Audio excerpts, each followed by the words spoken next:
Audio Jungle.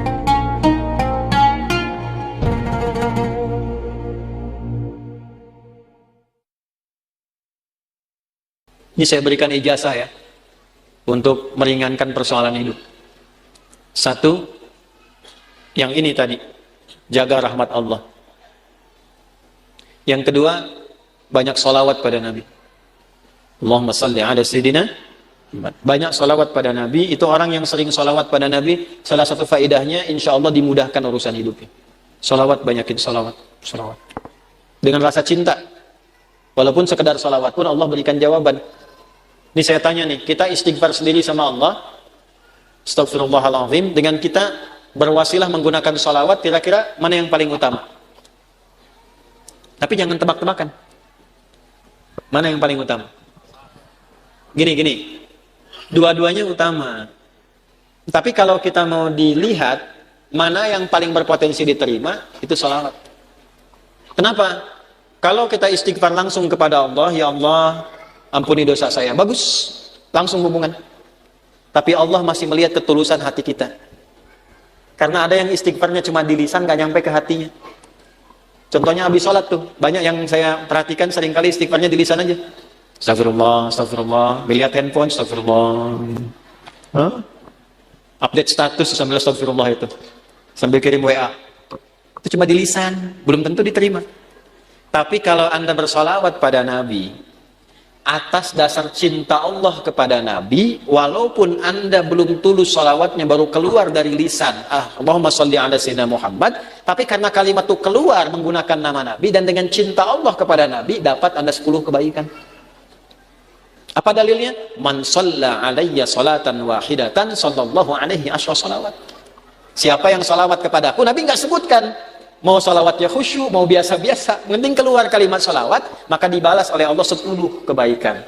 Nah, di antara kebaikan yang Allah berikan itu ada rahmat di dalamnya. Ditemukan di mana? Di Quran surah kedua, di ayat berapa? 157.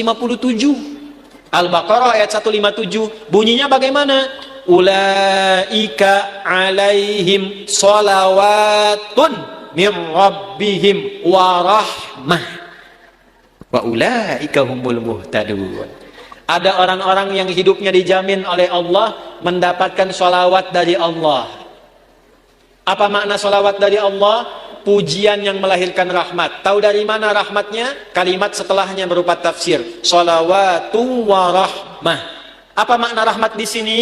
Memudahkan urusan hidup. Dari mana dalilnya? Kalimat setelahnya. Wa ulaika humul muhtadun. Dan merekalah orang-orang yang dimudahkan hidupnya. Dari mana tahunya kalau ini kemudahan hidup? Pada ayat sebelumnya, ayat 155 dan 156. Bagaimana bunyinya? وَلَنَبْلُوَنَّكُمْ بِشَيْءٍ مِنَ الْخَوْفِ وَالْجُوعِ وَنَقْصٍ مِنَ الْأَمْوَالِ وَالْأَنْفُسِ وَالثَّمَرَاتِ وَبَشِّرِ الصَّابِرِينَ الَّذِينَ إِذَا أَصَابَتْهُمْ مُصِيبَةٌ قَالُوا إِنَّا لِلَّهِ وَإِنَّا إِلَيْهِ أُولَئِكَ عَلَيْهِمْ صَلَوَاتٌ مِّن رَّبِّهِمْ وَرَحْمَةٌ wa ulaika humul muhtadun. Duhai kalian yang hidup, aku akan uji dengan berbagai ujian supaya membuat hidup kalian berkualitas, kalian lebih baik lagi. Ujian itu satu bentuknya kekhawatiran. Sekarang pun ada yang khawatir kapan Ustadz selesai ngajarnya. Walju, karena saya mulai lapar. Wa naqsi minal amwal, ongkos sudah mulai berkurang. Wal anfus, ada yang sakit, ada yang meninggal. Wa thamarat, ada yang hasil kerja kerasnya dibawa orang. Wa basyiris sabirin, berbahagialah orang sabar. Bagaimana cara sabar? Alladzina idza asabatuhum musibah, yang kalau diuji dengan masalah ini, qalu, mereka meyakinkan pada hatinya, inna lillahi wa inna ilaihi raji'un. Ini ujian dari Allah supaya membuat saya berkualitas, dan pasti Allah kasih solusinya. Bagaimana cara mendapatkan solusinya? Kalau orang-orang sudah bersikap begini, tawakal pada Allah, maka dia berburu rahmat Allah. Ulaika alaihim salawatum min rabbihim wa rahmah. Orang sabar begini dipuji oleh Allah, diberikan rahmat. Kalau Allah sudah kasih rahmat, maka Allah berikan kemudahan untuk menyelesaikan semua masalah hidupnya. Maka orang-orang yang mempraktekkan hadis ini, ar-rahimuna, orang-orang yang berkasih sayang, mempraktekkan hidup dengan rahmat, langsung otomatis dijaga oleh Allah dengan rahmatnya ini, supaya dimudahkan semua urusan hidupnya. Semakin kuat prakteknya, semakin mudah hidupnya. Saya berani berkata begini karena saya mencoba, benar enggak ini kan, dengan keyakinan tuh. Benar enggak tuh untuk menenangkan hati, bukan meragukan itu. Seperti kata-kata Nabi Ibrahim, Ya, di Al-Baqarah ayat 260. Wa idh qala Ibrahimu rabbi arini kaifa tuhyil mauta qala awalam tu'min qala bala walakin liyatma'inna qalbi. Ya Allah, tunjukkan padaku bagaimana cara engkau menghidupkan yang mati. Kata Allah, kamu belum yakin. Kata Nabi Ibrahim, saya yakin ya Allah, supaya hati saya tenang saja. Saya lihat orang-orang dulu, kok betapa mudah hidupnya. Kita praktekkan satu-satu. Melihat orang dengan kasih sayang, mencoba untuk memaafkan, mencoba untuk berlapang dada, menempatkan pada tempatnya. Latihan aja, baru latihan itu dimudahkan, Pak. Baru latihan masih sedikit. Ini tidak beli, ini tidak beli. Pak, ini pami kaca soca ya, aya nungintun. Ku bapak diangge eta biasa. Tapi Bu, kaca soca ukurannya sami persis. Tuh. Sama persis ukurannya dengan keadaan mata saya. Kan Anda nggak tahu berapa yang silindris, berapa yang minus ini.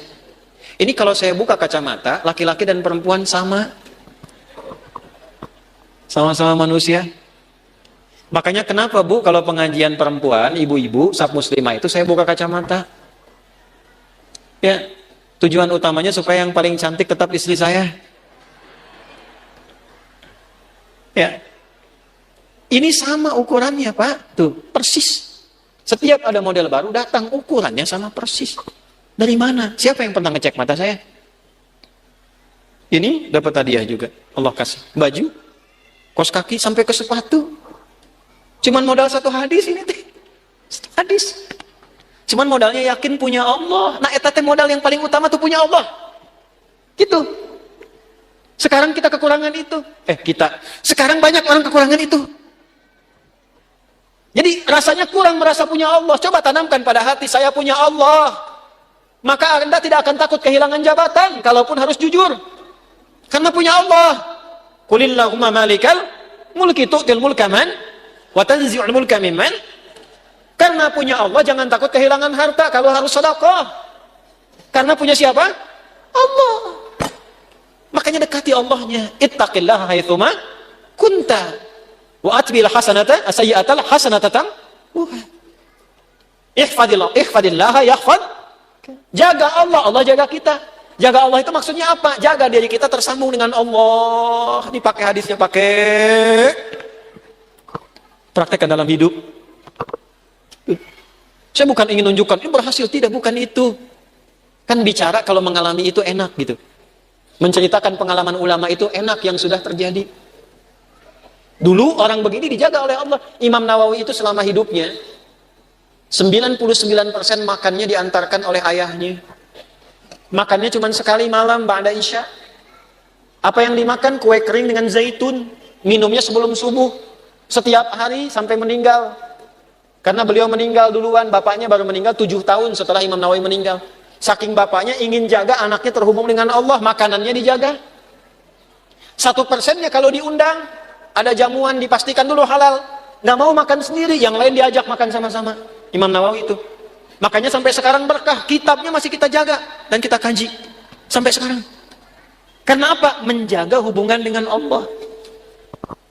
Ya. Nah, itu yang kedua.